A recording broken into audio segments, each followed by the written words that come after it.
कोई भी सपना साकार करने के लिए सबसे जरूरी है सही कोच का होना। चुनिए अक्षर एकेडमी को और करें अपने GPSC एंड CG व्यापम का सपना साकार। Download the app now. चलिए शुरू करते हैं।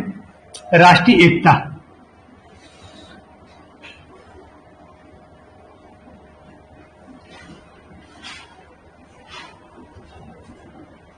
अपन जो इससे पहले जो पुराना वाला जो टॉपिक पढ़े थे, धर्मनिरपेक्षता और समाजवाद। धर्मनिरपेक्षता का अगर कोई पालन करता है, समाजवाद का कोई पालन करता है, तो राष्ट्रीय एकता स्वतः ही आ जाती है। ठीक है। और दोनों तत्व तो हमारे संविधान में मौजूद हैं, और दोनों तत्वों को शामिल करने का मूल वजह यही था कि राष्ट्रीय एकता को पाए। अगर धर्मनिरपेक्ष अगर हम रहते हैं तो सभी धर्मों का सम्मान करते हैं, तो सभी धर्मों का सम्मान करेंगे तो एकत्व की भावना आएगी कि नहीं आएगी। और समाजवाद में भी व्यक्ति की समानता के बारे में बात करते हैं, तब भी एकत्व की भावना आएगी। ठीक है। तो दोनों मामले में क्या आता है, दोनों राष्ट्रीय एकता से जुड़ा हुआ है। लेकिन राष्ट्रीय एकता के लिए जो सही परिभाषा अगर आप देखें तो उसका क्या है कि एक लक्ष्य, एग्जैक्ट शब्दों में अगर आप कहें कि राष्ट्रीय एकता है क्या, तो एक लक्ष्य मतलब देश के लिए, इसके लिए देश के लिए एक लक्ष्य भी कैसा हो, और एक विचार कैसा हो, एक विचार हो और एक ही भावना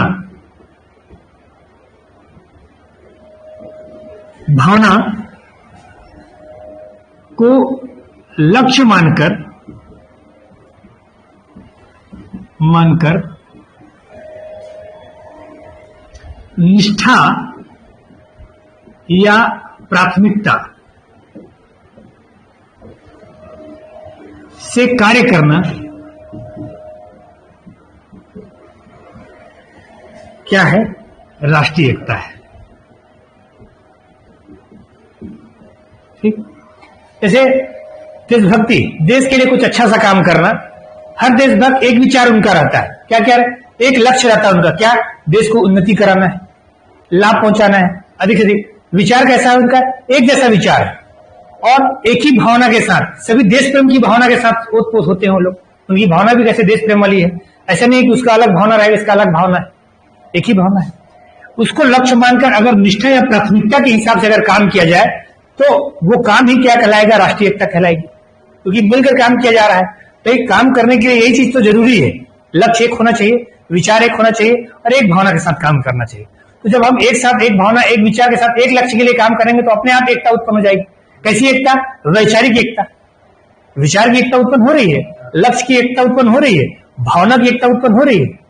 तो जैसे ही एकता, इनमें व्यक्ति के पास क्या होता है, एकता दिखाने के लिए यही चीजें होती है। व्यक्ति का लक्ष्य एक जैसा हो, विचार एक जैसा हो, भावना एक जैसी हो, तो ये मान लिया जाता है कि एक जैसा इंसान, और एक जैसा इंसान है, एक जैसे काम कर रहा है, तो उनमें एकता, मिलकर काम कर रहा है तो एकता के साथ काम कर रहा है। और जब विचार मेल खाएंगे, लक्ष्य मेल खाएंगे, भावनाएं मेल खाएंगी, तो उनके बीच में क्या होगा, एक जुड़ाव पैदा होगा, और वही जुड़ाव की भावना क्या कहलाएगी, राष्ट्रीय एकता कहलाएगी। दूसरे शब्दों में अगर देखा जाए तो बोलता है कि एकत्व की भावना जो वर्गों,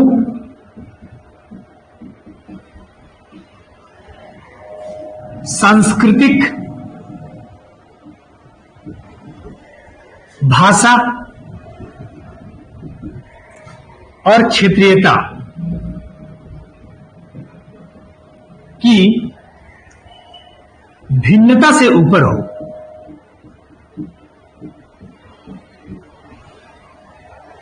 ऐसी एकत्व की भावना हो, एकत्व की ऐसी भावना, एक होने की कैसी भावना, ऐसी भावना जो वर्गों मतलब जैसे वर्ग कौन होते हैं, आयु के वर्ग होते हैं, छोटा बड़ा, वृद्ध, युवा, जवान, जो भी वर्ग है, अमीर गरीब, वो भी एक वर्ग है। ठीक। सांस्कृतिक मतलब संस्कृति के आधार पर, जैसा अपन क्या करते हैं, पूजा पद्धति, तौर तरीके, सामाजिक मान्यताएं, सामाजिक जो मूल्य है वो। भाषा, अलग अलग भाषा बोलने वाले जुबान। और क्षेत्रीयता, कोई आंध्र प्रदेश का है, कोई तेलुगु है, कोई तमिलनाडु का है, कोई कर्नाटक है, कोई छत्तीसगढ़ी है, कोई बिहार का है। क्षेत्रीयता से कैसे हो, इन भिन्नताओं से ऊपर उठ जाए। भिन्नताएं तो ही है, लेकिन इन भिन्नताओं को नजरअंदाज करता हो, इस भिन्नता उसके लिए मायने नहीं रखती हैं, तब क्या उसको कहा जाएगा, उसको कि ये ऊपर हो, तब हम अपन क्या कर सकते हैं, राष्ट्रीय एकता कह सकते हैं। ये भावनाएं उसमें घर ना कर रही हो, क्योंकि भेद किसमें होता है, भाषा के आधार पर। वो छत्तीसगढ़ी है, मैं बिहारी हूं, मैं पंजाबी हूं, वो तेलुगु है, वो कर्नाटक का है, मैं बंगाली हूं। सांस्कृतिक भी आप लोगों में ये रीति रिवाज का प्रचलन होता है, हमारे यहाँ ये रीति रिवाज का प्रचलन होता है। समानता समाज में ही भेदभाव तो होता है, ऊंच नीच का जो भाव पैदा होता है ऐसे ही पैदा होता है। तो ये भिन्नताओं से क्या हो, व्यक्ति ऊपर उठ जाए, तो हम इसको क्या कह देंगे, ये मायने ना रखे आपके जीवन में, क्या मायने ना रखे, एक विचार, एक लक्ष्य मायने रखे कि देश प्रेम है, न कि भाषावाद, न कि क्षेत्रवाद, तब आप उसको क्या कहोगे, राष्ट्रीय एकता कहोगे। एक सवाल और पूछा गया था कि भारतीय संस्कृति की प्रमुख विशेषता क्या है। तो भारतीय संस्कृति की प्रमुख विशेषता है अनेकता में एकता, अनेकता में एकता। ये विलक्षण होती है, अनेकता में एकता। अनेक लोग हैं, इसके बावजूद अलग विचार है, अलग भाषा है, अलग जाति है, अलग धर्म है, अलग वर्ग है, लेकिन इसके बावजूद माइंड सेटअप के हिसाब से सब क्या है, भारतीय। ये एकता अपने आप में क्या है, विलक्षण है। ये अपने आप में क्या है, विलक्षण है। तो ये राष्ट्रीय एकता के संदर्भ में है। अब राष्ट्रीय एकता शिक्षा में क्या योगदान देता है। राष्ट्रीय एकता का मतलब यही हो जाता है, एक विचार, एक भावना और एक निष्ठा के साथ, प्राथमिकता के साथ कोई काम करने लगे, क्षेत्रवाद, भाषावाद, जातिवाद के आधार पर भेदभाव समाप्त कर दिया जाए, भिन्नता से ऊपर उठ जाए। और यही विशेषता क्या है, भारतीय संस्कृति की प्रमुख विशेषता है। ये राष्ट्रीय एकता का मतलब ये होता है। तो राष्ट्रीय एकता और शिक्षा में क्या लेना देना है। तो सबसे पहले क्या हुआ था कि शिक्षा एवं राष्ट्रीय एकता, हेडिंग बनाइएगा, शिक्षा एवं राष्ट्रीय एकता।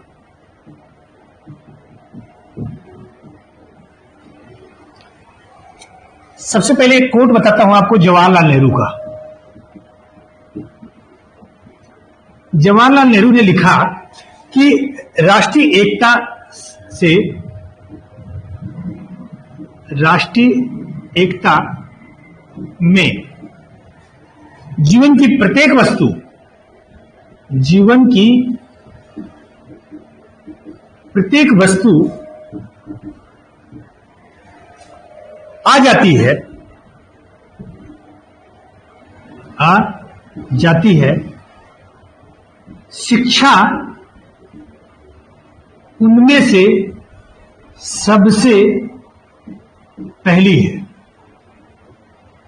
जवाहरलाल नेहरू कहा कि राष्ट्रीय एकता में समस्त वस्तुएं शामिल हो जाती हैं, लेकिन उसका पहला तत्व या सबसे पहली वस्तु क्या है, शिक्षा है। शिक्षा सबसे पहले आती है राष्ट्रीय एकता में, क्योंकि शिक्षा अगर एक होगा, कोई व्यक्ति शिक्षा के स्तर से ही अपने मानसिक विचार को, अपने भावना को, अपने कार्यों को या अपने लक्ष्य को एक बना सकता है। जैसे मान लीजिए कि मैं 10वीं तक पढ़ा हूं, आप भी 10वीं तक पढ़े हो, तो हमारी मानसिक अवस्था एक जैसी है। अगर कोई एमए पढ़ा हुआ है, एमए पढ़ा हुआ व्यक्ति के पास आएगा, उसकी मानसिक अवस्था एक जैसी है। एक साहित्यकार है, दूसरा साहित्यकार है, उसकी मानसिक अवस्था एक जैसी है। एक एमबीबीएस किया हुआ है, दूसरा भी एमबीबीएस किया हुआ है, उसकी मानसिक अवस्था समान है। तो शिक्षा क्या करती है, इस अवस्था को ऊपर लेकर जाती है। इस अवस्था को क्षेत्र के आधार पर भेदभाव नहीं करती है। आप जवाहरलाल नेहरू यूनिवर्सिटी से बीए करो या आप क्या करो, आपका यहां से आपका सीएमडी कॉलेज से बीए की पढ़ाई में एक जैसा सिलेबस रहेगा, एक जैसी पढ़ाई होगी, एक जैसा तौर तरीका रहेगा शिक्षा के स्तर में। और दोनों स्तर में क्या होगा, क्वालिटी में फर्क पड़ सकता है। कैसा क्वालिटी, टीचर की वजह से, बुक की वजह से, ये फर्क पड़ सकता है। लेकिन अगर सही मायने में ईमानदारी से आप पढ़ो तो सिलेबस तो दोनों का एक है। तो मानसिक अवस्था भी कैसी होगी, एक जैसी होगी। अगर कोई व्यक्ति बेंगलोर में डॉक्टर बनता है और एक व्यक्ति दिल्ली से डॉक्टर बनता है, दोनों इलाज ही तो करेंगे मानव शरीर का, दोनों की मानसिक अवस्था कैसी है, एक ही है। तो जवाहरलाल नेहरू कहते हैं कि जीवन में प्रत्येक वस्तु आ जाती है और उनमें शिक्षा क्या है, सबसे पहली है। शिक्षा प्राप्त हो जाता है माने सारी वस्तुओं को आप क्या कर सकते हो, प्राप्त कर सकते हो। एक और बताता हूं, भारत में एक समिति गठित की गई, भावनात्मक समाकलन समिति।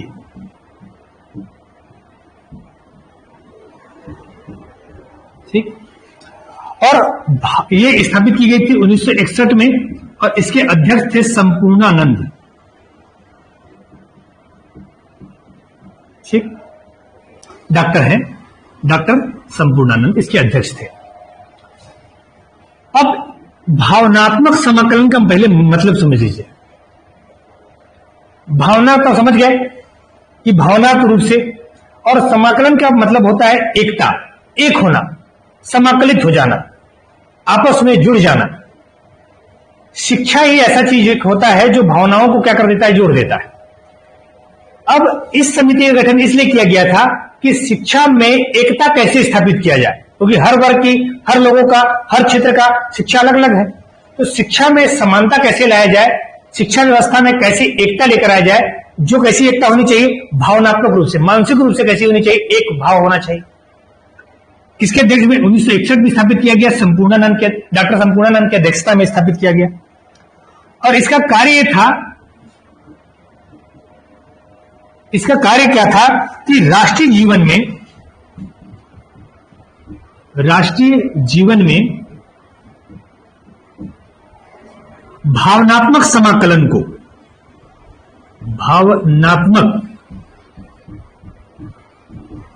समाकलन को बढ़ाने में शिक्षा का योगदान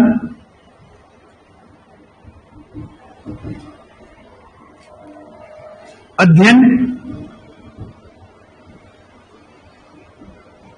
एवं समस्या पर विचार करना। कि राष्ट्रीय जीवन में, जब हम राष्ट्रीय जीवन में आ रहे हैं, तो ऐसी कौन सी भावनात्मक रूप से जुड़ने से हमें कौन सा ऐसा तत्व है। अगर देश प्रेम की आते हैं, क्योंकि शिक्षा का महत्वपूर्ण चीज क्या है कि अपने देश से प्रेम कीजिए, अच्छे नागरिक बनिए, देश को सफल बनाइए, शिक्षा का मूल उद्देश्य। तो राष्ट्रीय जीवन में अगर भावनात्मक रूप से समाकलित करना है, भावनात्मक रूप से लोगों को एक करना है, तो उनमें शिक्षा का क्या योगदान है। शिक्षा उसमें क्या योगदान दे सकती है कि राष्ट्रीय चरित्र एक हो सके, लोग एक मिलकर रहकर काम कर सके, और उनमें उसका अध्ययन करने के लिए, और साथ में कौन कौन सी ऐसी समस्या आ रही है जो शिक्षा क्या कर दे रही है, शिक्षा नहीं दे पा रही, शिक्षा उसको सही तरीके से निपटा नहीं पा रही, उस समस्या का समाधान नहीं कर पा रही। इसके लिए क्या स्थापित किया गया, भावनात्मक समाकलन समिति, संपूर्णानंद की अध्यक्षता में 1961। ठीक, साथ में इसका एक काम और था कि भावनात्मक समाकलन को बढ़ाने में, भावनात्मक समाकलन को बढ़ाने में युवाओं को परामर्श देना।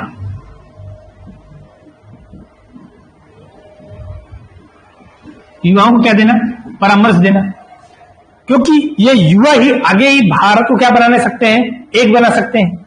जो युवा पीढ़ी है वही भारत को क्या कर सकती है, बेहतर दिशा दे सकती है।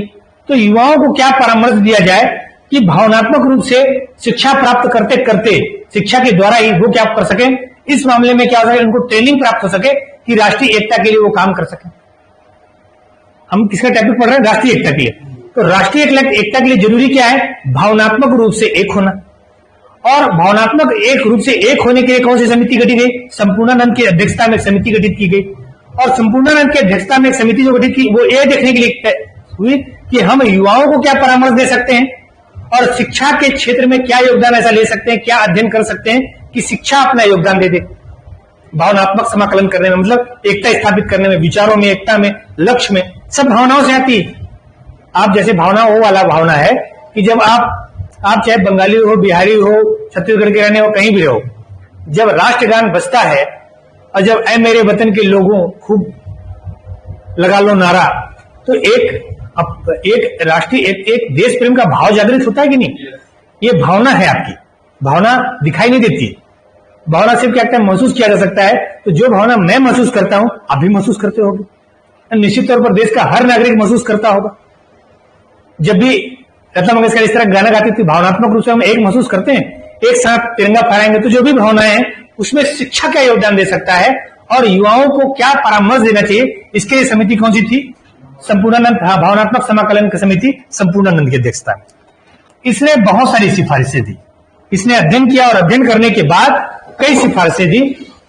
तो सिफारिश में उनका पहला सिफारिश था कि भावनात्मक समाकलन के लिए कलन हेतु क्या बनाया जाए? पाठ्यक्रम बनाया जाए।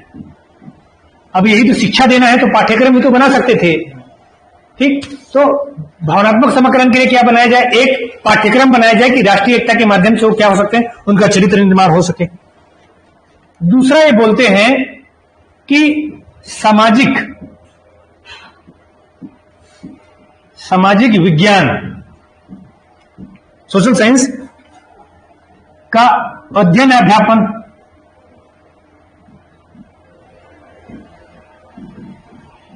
को बढ़ावा दिया जाए।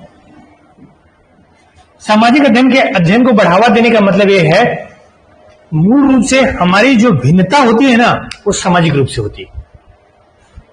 मूल रूप से हमारी भिन्नता किसमें होती है? सामाजिक रूप से। एक समाज रहते हुए भी हम लोग जाति आधार पर, वर्ग के आधार पर, अमीरी गरीबी के आधार पर, काम के आधार पर हम लोग क्या करते हैं? एक दूसरे के अंदर भेद पैदा करते हैं। तो इन्होंने कहा कि अगर सामाजिक अध्ययन पर बल देंगे हम, तो समाज के सभी वर्गों के बारे में पढ़ना शुरू करेंगे और सभी के महत्व को समझ पाएंगे कि सभी वर्गों का अपना अलग अलग महत्व है। अगर आज स्वीपर काम करना छोड़ दे तो क्या साफ सफाई रह पाएगी? और ऐसे में जीवन जी पाएंगे हम अच्छे से? तो उनका भी अपना अलग महत्व है। अगर टीचर वर्ग जो है अपना काम करना बंद कर दे तो क्या बच्चे शिक्षित हो पाएंगे? नहीं हो पाएंगे। माँ हमारे घर में भी जैसे रहती है, माँ खाना बनाना बंद कर दे तो सही तरीके से खाना, पिता अपना काम करना बंद कर, हर वर्गों का अपना महत्व होता है, हर व्यक्ति का अपना महत्व होता है। चाहे वो मूंगफली वाला हो, चाय वाला हो, नाश्ता वाला हो, चाहे कोई भी हो, कोई भी काम करता हो, हर वर्ग का क्या है? अपना एक अस्तित्व है, अपना एक महत्व है। तो उसी पर इस बात कहते हैं कि सामाजिक अध्ययन पर बल दिया जाए। समाज के हर क्षेत्र के बारे में जब अध्ययन करेंगे तो उसके महत्व को सही तरीके से क्या कर पाएंगे? समझ पाएंगे। फिर ये बोलते हैं तीसरे नंबर पर गणवेश। गणवेश क्या करता है? एक जैसा ड्रेस पहनकर, तो कल अपन चर्चा कर रहे थे इसी बारे में कि एक जैसा ड्रेस पहनकर आएंगे तो हमें पता नहीं चलेगा कौन अमीर है कौन गरीब है। हम मिलकर भाई बहन टाइप का पढ़ेंगे, दोस्त जैसा पढ़ेंगे। ठीक। तीसरा बोलते हैं, चौथा, एक भाषा लिपि का निर्धारण। एक भाषा और लिपि का निर्धारण। एक भाषा लिपि होगी तो हमें कोई बदलाव नहीं दिखेगा, एक जैसा लिख रहे हैं, एक जैसा पढ़ रहे हैं, कोई नजर नहीं आएगा। राष्ट्रीय आंदोलन के दौरान भी ये आवश्यकता महसूस की गई कि हिंदी भाषा को चूंकि क्या किया जाता है, हर जगह बोला तो नहीं जाता लेकिन समझा हर जगह जाता है, हर प्रदेशों में। तो हिंदी भाषा को कैसा होना चाहिए? राष्ट्रीय भाषा घोषित कर देना चाहिए, संवैधानिक भाषा घोषित कर देना चाहिए। ठीक। तो एक जैसी भाषा होगी, एक जैसी लिपि होगी तो क्या होगा? एक भाव पैदा होगा। इसके बाद पांचवें नंबर पर बोलते हैं कि राष्ट्रीय प्रतीक, जैसे राष्ट्रज्ञान, राष्ट्रध्वज और राष्ट्रीय दिवस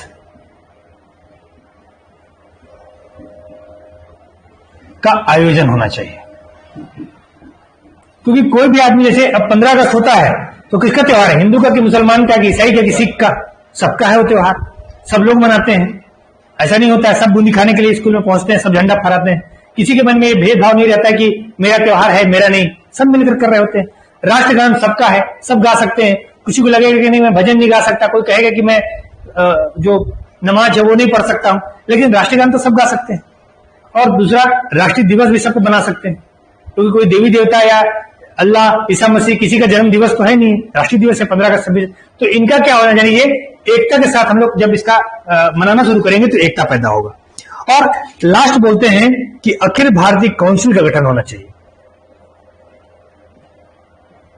अखिल भारतीय काउंसिल का गठन होना चाहिए। ये इसलिए होना चाहिए क्योंकि वो जान सके कि राष्ट्रीय एकता के क्षेत्र में कौन कौन से कार्य करने हैं। ठीक। ये संपूर्णानंद की अध्यक्षता में क्या किया गया? राष्ट्रीय एकता के संदर्भ में जो भावनात्मक समाकलन समिति थी, शिक्षा को क्या योगदान देना चाहिए, स्कूलों में कैसे व्यवस्था होनी चाहिए, कैसा पाठ्यक्रम होना चाहिए, किस विषय पर पढ़ाया जाना चाहिए, इसके बारे में क्या दिया गया था? सिफारिश किया गया था। क्लियर? यहां तक क्लियर है?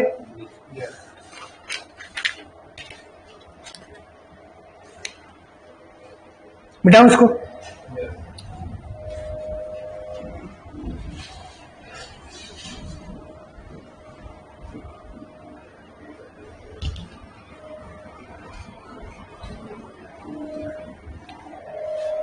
अब राष्ट्रीय एकता हेतु शिक्षा आयोग 1964 की सिफारिश भी आई, जो कोठारी आयोग था।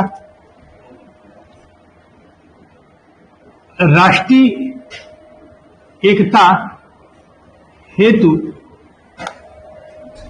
शिक्षा आयोग 1964, इसके बारे में, कोठारी आयोग के बारे में एक लाइन में बता देता हूं कि राष्ट्रीय शिक्षा आयोग स्थापित किया गया था 1964 में।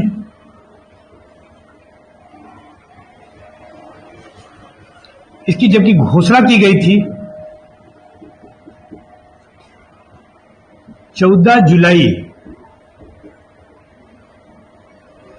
1961 में। ठीक, सॉरी, ये घोषणा नहीं है, ये स्थापित किया गया था और ये सिफारिश थी। इसका जो है रिपोर्ट आया था, रिपोर्ट लिख लीजिए इसको। इसकी रिपोर्ट 1964 में आई थी और इसे स्थापित किया गया था 14 जुलाई 1961 को, और इसके अध्यक्ष थे DS कोठारी, जो कोठारी आयोग के नाम से क्या जाना जाता है इनको, राष्ट्रीय शिक्षा नीति बनाने के लिए कोठारी आयोग। इनके लिए बहुत सारे कार्यक्रम बनाए गए और किस क्षेत्र में, सामाजिक एवं राष्ट्रीय सशक्तिकरण के लिए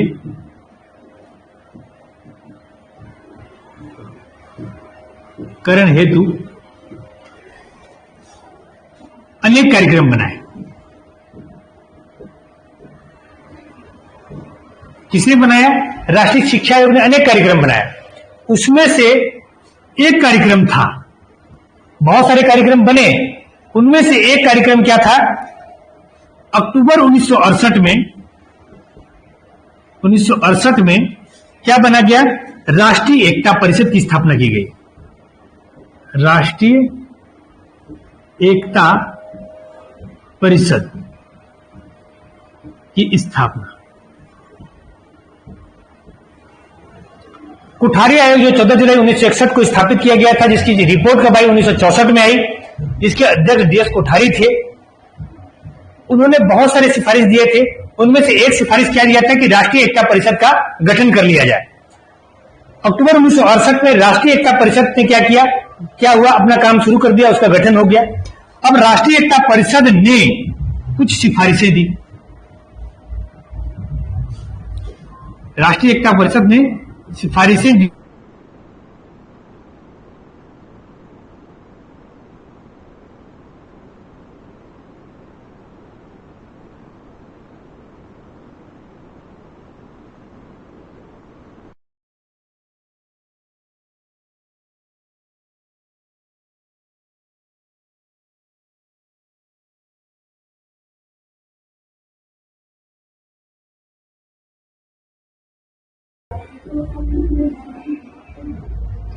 पहले ये सिफारिश कौन दे रहा है? राष्ट्रीय शिक्षा आयोग नहीं दे रहा है, सिफारिश कौन दे रहा है? राष्ट्रीय एकता परिषद सिफारिश दे रहा है कि एक ऐसा स्कूल स्थापित करना होना चाहिए जो कैसा हो? राष्ट्रीय स्कूल पाठ्यक्रम बोर्ड हो, जो राष्ट्रीय स्तर पर पाठ्यक्रम का निर्धारण करता हो। क्यों ऐसा कह रहा है? वो इसलिए ऐसा कह रहा है क्योंकि राष्ट्रीय स्तर पर कोई एक व्यक्ति पाठ्यक्रम का निर्धारण करेगा तो पूरे भारत भर में एक ही पाठ्यक्रम संचालित होगा, और पूरे भारत में एक जैसा पाठ्यक्रम संचालित होगा तो चाहे बिहार वाला, चाहे उत्तर प्रदेश वाला, चाहे लखनऊ वाला, चाहे मुंबई वाला, चाहे बेंगलोर वाला एक जैसे पाठ्यक्रम को पढ़ेगा। उसके अंदर एक जैसी भावना आएगी, क्योंकि भावना कहां से आती है? शिक्षा से। तो पाठ्यक्रम पढ़ेगा तो कहीं ना कहीं क्या हो जाएगा? वो अच्छी शिक्षा का प्रभावित होगा वो। दूसरा बोलता है कि एक 40 सदस्यीय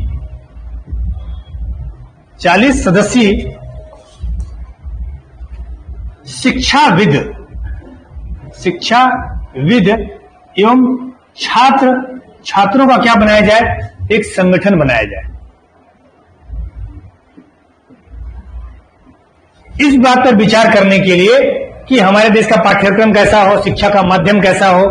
छात्र इसलिए इसमें शिक्षाविद क्या है? शिक्षा के बारे में जानेंगे, और छात्र किसके बारे में बताएंगे, समस्याओं के बारे में बताएंगे, दोनों का कॉम्बिनेशन रहेगा। तो समस्या का समाधान भी वहीं पर हो जाएगा, उसका निदान भी कर पाएंगे। ऐसी समिति का क्या कर दिया जाए, निर्माण कर लिया जाए। तीसरा बोलते हैं कि 19 सदस्यीय एक लेखक समिति का निर्माण किया जाए।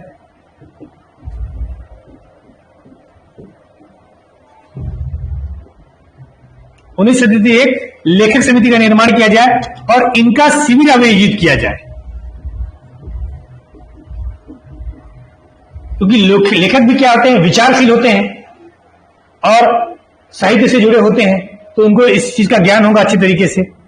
चौथा कहते हैं कि राष्ट्रीय एकता शिविर भी गठित किया जाए। राष्ट्रीय एकता शिविर का भी आयोजन किया जाए। जब शिविर का आयोजन करेंगे हम, तो उसमें कुछ ना कुछ जाके सीखेंगे, जैसे कैंप लगते हैं उसी तरीके के। ठीक। पांचवा कहते हैं कि जो एकता है विद्यालय में भी और कॉलेजों में भी राष्ट्रीय एकता क्या बनाया जाए, समिति बनाया जाए। तो विद्यालय स्तर पर और कॉलेज स्तर पर भी क्या हो जाएगा, समिति का निर्माण हो जाएगा। छठवां इनका सिफारिश था कि एक विद्यार्थियों में क्या किया जाए, एक बौद्धिक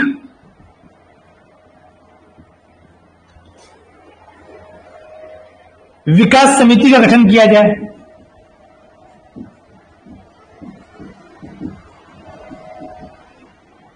विद्यार्थियों के अंदर भी बौद्धिक आधार पर क्या किया जाए, एक समिति गठित कर ली जाए। इसके अलावा 7वें नंबर पर है अंतरराज्यीय स्तर पर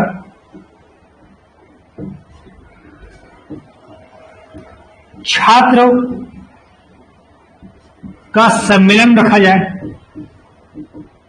सम्मेलन शिविर का आयोजन किया जाए, जिसमें वो आपस में क्या कर सके, लोगों को समझ सके, अलग भाषा, जाति, धर्म, वर्ग, अलग प्रादेशिक आधार पर, क्षेत्रीयता के आधार पर उनका मिलन हो सके, कल्चर को सीख सके।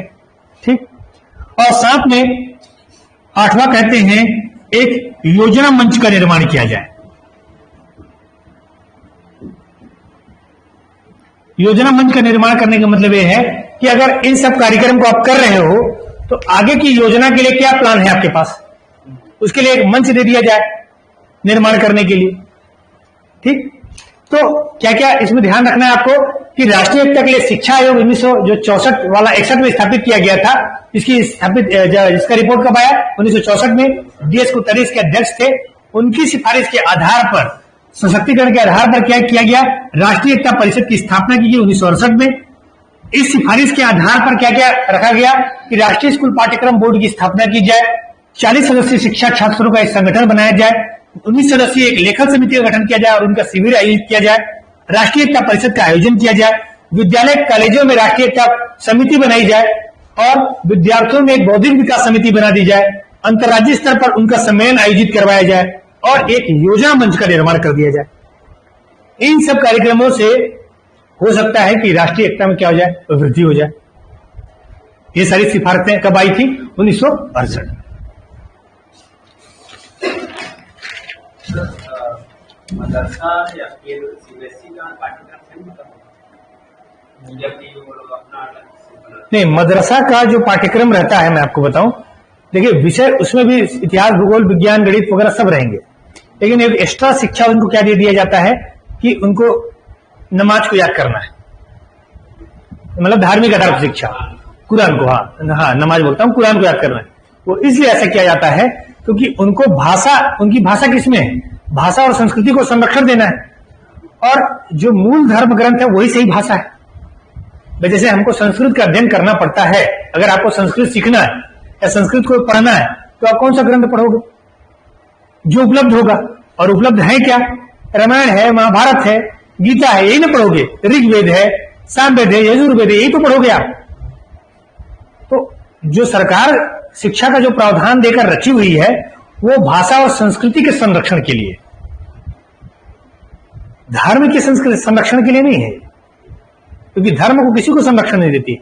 वहां पर भी मदरसा में भी इतिहास भूगोल विज्ञान का अध्ययन होता है। ये सब पाठ्यक्रम लागू किए जा सकते, पढ़ाते हैं सारी चीज, ठीक। लेकिन एक्स्ट्रा उनके पास क्या रहेगा? धार्मिक शिक्षा पूरा, धार्मिक आधार पर वो शिक्षा दे सकते हैं।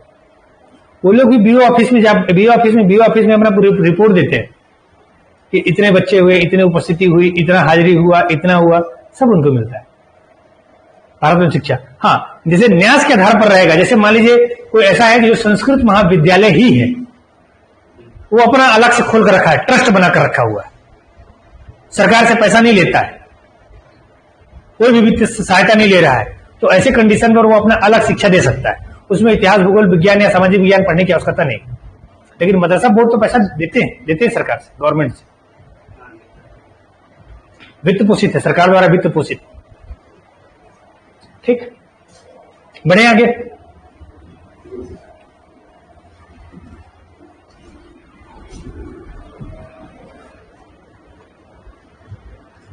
फिर एक चीज लिखा हुआ आपके सिलेबस में, मानव संसाधन, क्या बोलता है उसको?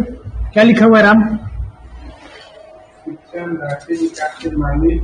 मानव पूंजी। हाँ, मानव संसाधन मतलब मानवीय पूंजी का निर्माण, मानवीय पूंजी निवेश के रूप में शिक्षा की अवधारणा।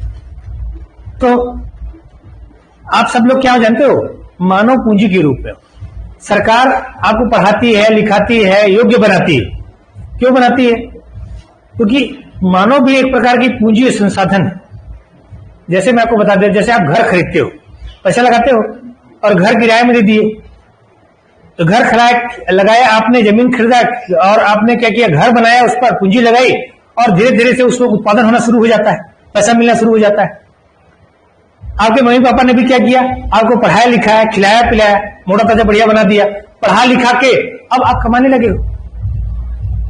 तो जो आपने इन्वेस्टमेंट किया था आपके माता पिता ने, वही इन्वेस्टमेंट तो बाहर आता है। अगर आपको कम खिलाते तो, नहीं पढ़ाते तो खर्चा नहीं होता, इन्वेस्टमेंट नहीं होता।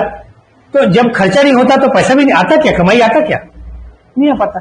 सरकार भी ऐसे करती है। सरकार भी शिक्षा के तरीके से आपको सुविधा देकर सड़क देती है, इंफ्रास्ट्रक्चर देती है, लाइट देती है, बिजली देती है, सुविधाएं देती है, हॉस्टल देती है, छात्रावास देती है, प्रशिक्षण करवाती है, तब कहीं जाके आपकी पूंजी का निर्माण हो पाता है। और आप इस पूंजी को कैसे करते हो? आप खुद कमाते हो, और जब आप खुद कमाते हो तो बदले में क्या देते हो? सरकार को टैक्स देते हो, कमाई का एक हिस्सा देते हो सरकार को। और सरकार का पूंजी अब उत्पादन करने लगा है, आप कमाओगे तो आपको पैसा देना पड़ेगा। ये मानवीय पूंजी है। तो डॉक्टर इंजीनियर जब शिक्षा, तो मानवीय पूंजी इन्वेस्ट के रूप में या तो स्वास्थ्य के रूप में आप कर सकते हैं, व्यक्ति को मजबूत बना दिया जाए तो मेहनत करेगा, या तो उसे शिक्षा दे दी जाए तो क्या करेगा? उत्पादन का काम करेगा, ठीक। तो मानवीय पूंजी है, उसको पहले समझ लो कि मानवीय पूंजी है क्या। मानवीय पूंजी, बात से समझ गया होगा कि मानव पूंजी क्या है। जैसे भौतिक संसाधन होते हैं, वैसे ही भौतिक संसाधनों के समान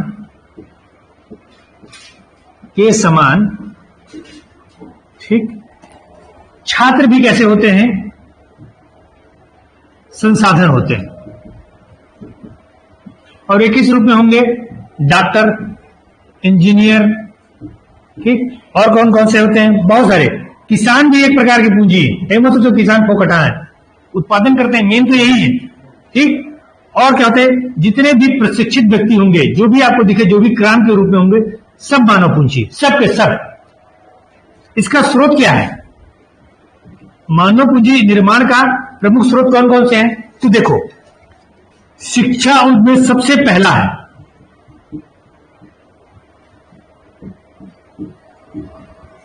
शिक्षा से पूंजी का निर्माण होगा। मानव पूंजी का निर्माण कहां से होगा? शिक्षा से। अब ये बताओ कि कोई व्यक्ति बीएससी नर्सिंग किया है और कोई व्यक्ति एमबीबीएस किया है, दोनों में ज्यादा कौन कमाएगा? कैसे पता चला? ज्यादा पढ़ा है वो, ज्यादा पढ़ा है। कोई व्यक्ति 12वीं तक पढ़ा है और कोई व्यक्ति पीएचडी किया है, और दोनों मान लो गुरुजी बन गए, दोनों बन गए। एक प्रिंसिपल बनेगा ना, और एक क्या बनेगा? सहायक शिक्षक बनेगा। दोनों में पैसा ज्यादा कौन कमाएगा? प्रिंसिपल कमाएगा। क्यों? अरे उसने ज्यादा पढ़ा है भाई, इसीलिए बड़ा पोस्ट दिया जा रहा है। तो मानवीय पूंजी का निर्माण शिक्षा से ऐसे हो जाता है। ये उदाहरण था एक प्रकार का, लेकिन मूल इसका एक बात यह है कि एक 12वीं पढ़ा व्यक्ति समाज में ज्यादा योगदान दे सकता है कि एक पीएचडी किया हुआ व्यक्ति ज्यादा योगदान दे सकता है। ये तो कमाई अपने बारे में बात है कि हम ज्यादा कमाते हैं, लेकिन योगदान कौन देगा?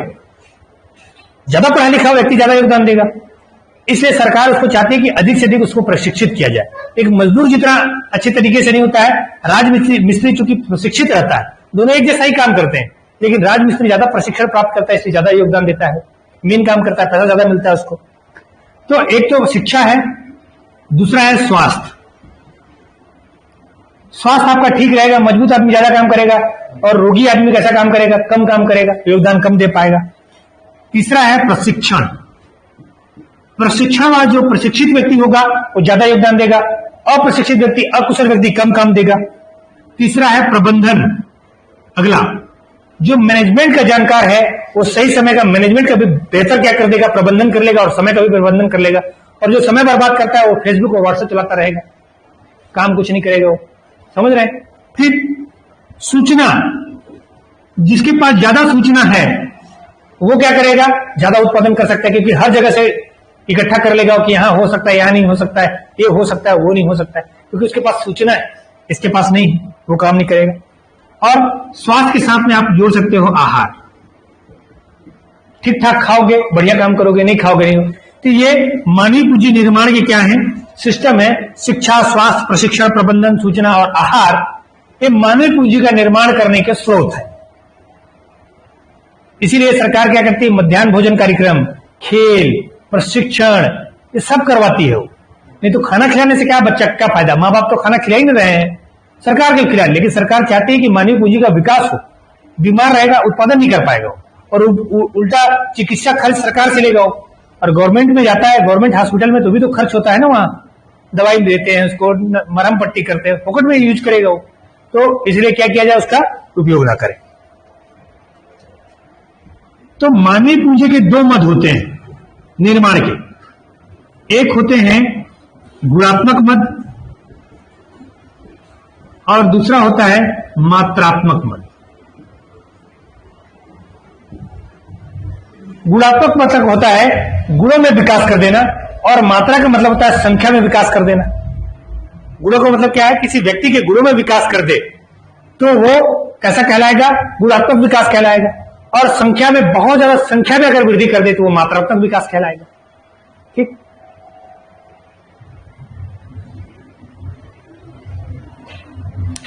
आशीष पूछ रहे हैं, ये सिफारिश बहुत लेट में आया, सिफारिश 1968 में आई थी आशीष।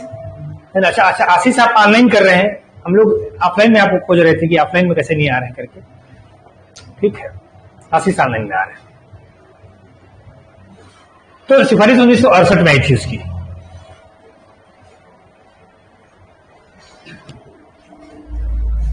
अच्छा, अब ये तो जान गए हम कि शिक्षा में हमको, अब इसको जैसे मानव संसाधन का जो विकास हो रहा है, क्योंकि शिक्षा का चैप्टर है अपने पास, तो स्वास्थ्य भी है, प्रशिक्षण है, प्रबंधन भी, सूचना भी, आहार है, लेकिन हमारे काम का सिर्फ कितना है? शिक्षा। हमारे काम का क्या है? शिक्षा।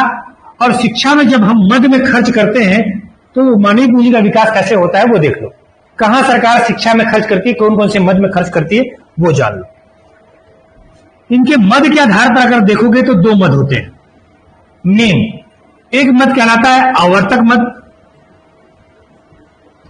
और दूसरा मद कहलाता है अनावर्तक मद।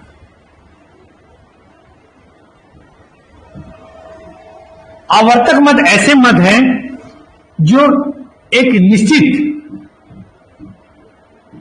समय बाद फिर से लगाए, फिर से उपयोगी, मतलब निश्चित समय में बार बार जो है लगाने जाते हैं, बार बार इनका क्या करना होता है? लगाना होता है ऐसा पूंजी।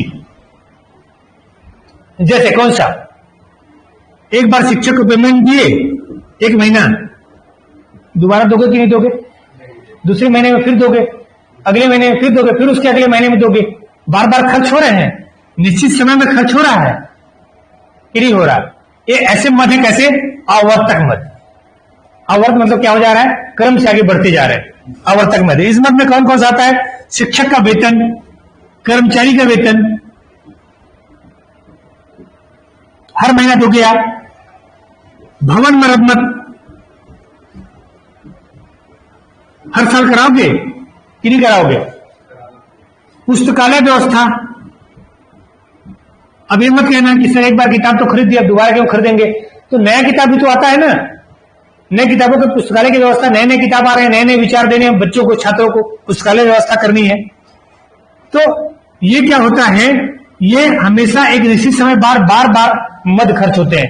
तो शिक्षा में ये मद कैसे मद कहलाएंगे? आपके आवर्तक मद। बहुत सारा उदाहरण है, आप बस इतना सोचना, जब कौन सा आवर्तक मद है, कौन सा आवर्तक मद नहीं है, जब ऐसा पूछेगा सवाल आपसे, तो आप इतना सोचना कि क्या थोड़ी देर बाद इनका जरूरत पड़ेगा, दोबारा फिर जरूरत पड़ेगा क्या? तो जरूरत अगर पड़ रहा है तो आवर्तक मद है, और जरूरत फिर दोबारा नहीं पड़ रहा है, अनावर्तक मद हो गया। अनावर्तक मद में कैसे? खेल का मैदान, अब खेल का मैदान एक बार बनवा दिए, हर साल बनवाओगे क्या? हो गया, एक बार बन गया सो बन गया। स्कूल भवन का निर्माण, कोई भवन का निर्माण कर रहे हो, एक बार बनवा लिया, अब दोबारा तोड़कर अगले साल थोड़ी बनवाओगे, रंग पेंट मरम्मत करवा दोगे आप। लेकिन स्कूल एक बार बनेगा माने 10 साल के लिए फुर्सत, ठीक, 20 साल के लिए फुर्सत। छात्रावास का निर्माण, ये आपका क्या है? ये सब अनावर्तक मद में है। एक बार लगाया, बार बार उतनी ही पूंजी लगाने की आवश्यकता नहीं, थोड़े मरम्मत के बाद ये लोग क्या कर सकते हैं, काम चला सकते हैं। अनावर्तक आवर्तक मेन मद यही है। अन्य मद में अगर आप देखोगे तो अन्य मद में कई मद आते हैं जिसको अलग अलग नाम, इन्हीं मदों को अलग अलग नाम से अलग अलग जानते हैं। जैसे प्रत्यक्ष या अप्रत्यक्ष मद,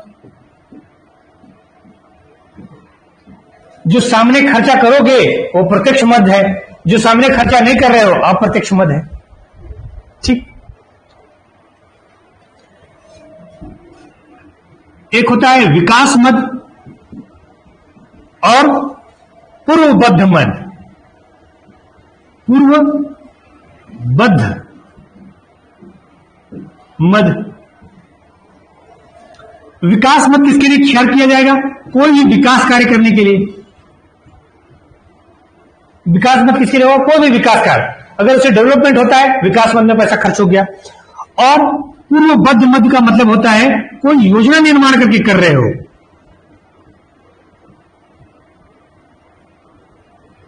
पहले से तय करोगे योजना निर्माण तो पहले से होता है कि मेरे को 5 साल के अंदर में साक्षरता दर को 75% तक ले जाना है, ये आपकी योजना है। और ऐसे मद को आप पहले से खर्चा करते जा रहे हो बढ़ाने के लिए, घर बुला बुला के पढ़ा रहे हो, उनके घर जा जाके पढ़ा रहे हो, शिक्षा के स्तर ऊंचा कर दिया आपने, योजना बनाई। तो ऐसे मद को अपन क्या कह देंगे? पूर्वबद्ध मद, पहले से प्लानिंग किया हुआ है। अब ये आयोजना आगे पढ़ने वाले हैं, शिक्षा में आयोजना एक टॉपिक है उसका, तो ये आयोजना विकास मद कहलाएगा। विकास मद सतत रूप से चलता है, योजना मद एक निश्चित अवधि के बाद 10 साल 15 साल इतने अवधि के लिए होता है, उतने मद में खर्च करना है पैसे को। फिर एक होता है स्वीकार्य तथा आकस्मिक मद।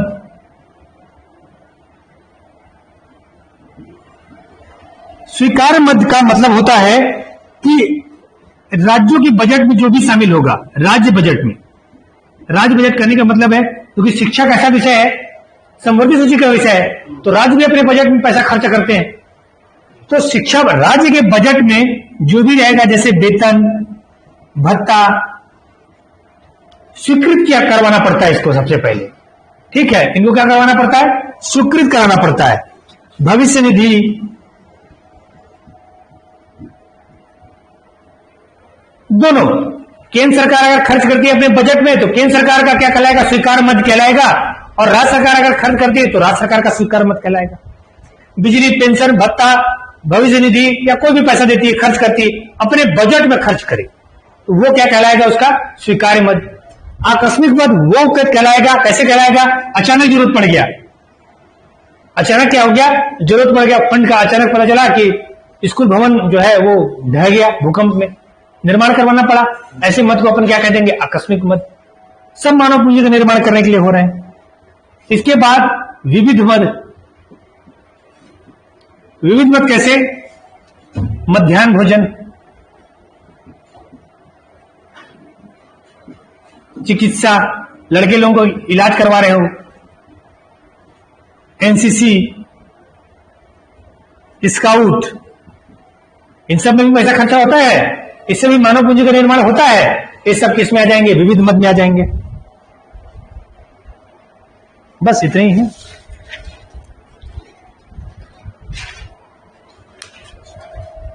विविध मद में एक और चीज याद रखिएगा, ये मद तो आप पढ़ रहे हो, लेकिन अगर आप इस साल पेपर दे रहे हो तो बजट भी थोड़ा सा देख लो। बजट में इस साल जो है 2021-22 के मुकाबले इस बार बजट में, अच्छा 21-22 के मुकाबले इस बार बजट 2022-2023 का बजट आया है। 2022-2023 का बजट है ना, तो इनके मुकाबले इस बार जो है कितना बढ़ा हुआ है? 22% की वृद्धि कर दी गई है। जरा सोचो, मोदी जी पिछले बार के बजट से अपना कितना वृद्धि कर दिए हैं? 22% की क्या कर दी है इन्होंने? वृद्धि कर दी। क्यों? मानवीय पूंजी का निर्माण करना है भाई, मानवीय पूंजी का क्या करना है? निर्माण करना है। और इस साल 2022-23 में शिक्षा का कुल बजट रखा गया है 37,383 करोड़ रुपए। ठीक, ये भी ध्यान रखना। अगर आपसे पूछ रहे कि मानवीय पूंजी के विकास में 2022-23 में कितना धन खर्च करने का प्रावधान रखा गया, तो हमको क्या रहना है? अपडेट रहना है। आपको पता रहना चाहिए कि कितने बजट में कितना शिक्षा के लिए कितना प्रावधान किया गया।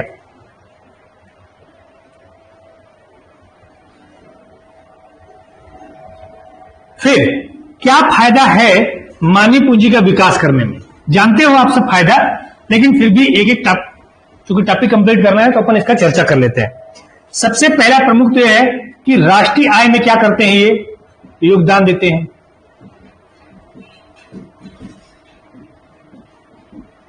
लाभ इनका यह है कि राष्ट्रीय आय में प्रमुख क्या दे रहे हैं? ये योगदान दे रहे हैं। हम कमाएंगे, हम अपना पैसा बचाएंगे, एक पैसा बचा भी है, मान लीजिए चिकित्सा क्षेत्र में पैसा बचा लिया तो राष्ट्रीय आय में योगदान हो गया।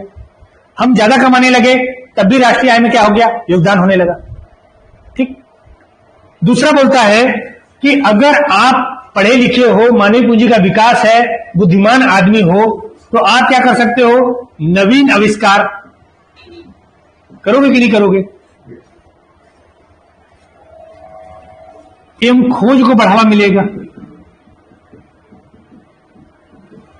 भाई आज हम अंतरिक्ष में पहुंच गए, अंतरिक्ष फलाना ढिकाना, इसरो इतना सारा काम कर रहा है, तो पहले तो सरकार ने उनको पढ़ाया होगा ना, मतलब मानव पूंजी का विकास किया होगा ना, तब वो भारतीय क्या कर रहे हैं? इसरो में काम कर रहे हैं, विज्ञान क्षेत्र में काम कर रहे हैं, अलग अलग क्षेत्रों में काम कर रहे हैं। तब वो क्या कर दे रहे हैं? जब आविष्कार कर रहे हैं, नवीन तकनीकों को खोज कर रहे हैं, तब देश आगे बढ़ रहा है। और आज अभी जैसे अंतरिक्ष क्षेत्र का नाम लिए, तो अब अंतरिक्ष क्षेत्र में अपन क्या कर रहे हैं? ठेका लेना शुरू कर दिए हैं। हजारों की संख्या में क्या उपग्रह भेज रहे हैं दूसरे देशों का। ठीक, तो ये फायदा हो रहा है हमको कि नहीं हो रहा है? फिर अगर आप मानवीय पूंजी का विकास कर देते हो तो जो सरकार का स्वास्थ्य खर्चा है वो खर्चों में क्या हो जाएगी? बचत हो जाएगी। और जब बचत हो जाएगा तो पैसा बचेगा कि नहीं बचत होगा? होगा। अगर स्वास्थ्य खर्चा बच रहा है, स्वस्थ व्यक्ति है, मानवीय पूंजी का निर्माण हो रहा है, तो क्या हो जाएगा? जीवन प्रत्याशा में वृद्धि होगी। जीवन प्रत्याशा में क्या हो जाएगा? वृद्धि। और मृत्यु दर में क्या हो जाएगी? कमी आएगी। मृत्यु दर में क्या हो जाएगी? कमी हो जाएगी। एक सामाजिक सुरक्षा एक प्रकार से बन चुका होगा, व्यक्ति ज्यादा दुखी नहीं रहेंगे। ठीक। और इन सब की वजह से अगर कोई व्यक्ति प्रशिक्षित व्यक्ति है, पढ़ा लिखा व्यक्ति है, वो जाके विदेश में काम करेगा, तो विदेश में काम करेगा तो पैसा भेजेगा भारत में कि नहीं भेजेगा? तो विदेशी मुद्रा में वृद्धि हो जाएगी। भारत में जो सॉफ्टवेयर उद्योग है बहुत ही फेमस है। भारत सरकार क्या करती है? लोगों को प्रशिक्षित करती है, पढ़ाती लिखाती है, और विश्व भर में सॉफ्टवेयर उद्योग भारत में है, ठेका लेती है और विदेशी मुद्रा वहां से आता है। यहाँ अमेरिका, जापान, दूसरे विदेशों में जो लोग बैठे हुए हैं ना, वो भारत में सॉफ्टवेयर बनवाते हैं, इलेक्ट्रॉनिक वस्तुओं का निर्माण करवाते हैं। यहां तक कि मैं आपको बताऊं, सऊदी अरब में जो मजदूर हैं, प्रशिक्षित मजदूर हैं, बहुत कम है, सब रईस है वहां। सऊदी अरब या जो पूर्वी खाड़ी के जो देश है, भारत से जाते हैं लोग काम करने के लिए वहां पर, वो भी विदेशी मुद्रा लेकर आते हैं हमारे यहाँ। ठीक, तो प्रशिक्षित लोग क्या करते हैं, ज्यादा विदेशी मुद्रा लेकर आते हैं। इसके बाद वही घिसा पिटा, राष्ट्र का क्या होगा, विकास हो जाएगा। ये सब होगा तो राष्ट्र का विकास तो होगा ही, और साथ में जीवन मूल्यों का क्या हो जाएगा, मूल्यों का मूल्यांकन हो जाएगा।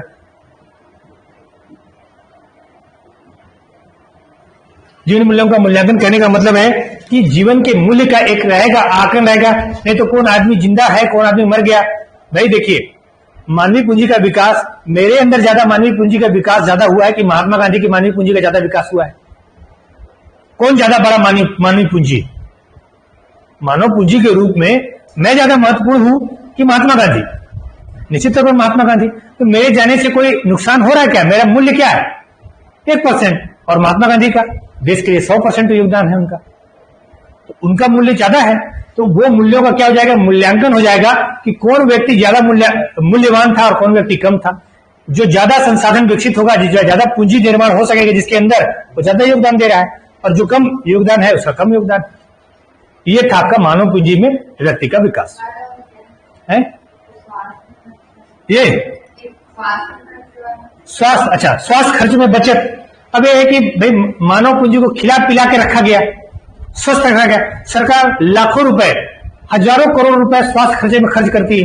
किस खर्चे में? तिनचर आयोडीन दे रही है, पट्टी दे रही है, और क्या दे रही है, दवाई दे रही है। अगर आदमी बीमार ही नहीं पड़ेगा, ये पैसा बचेगा कि नहीं बचेगा?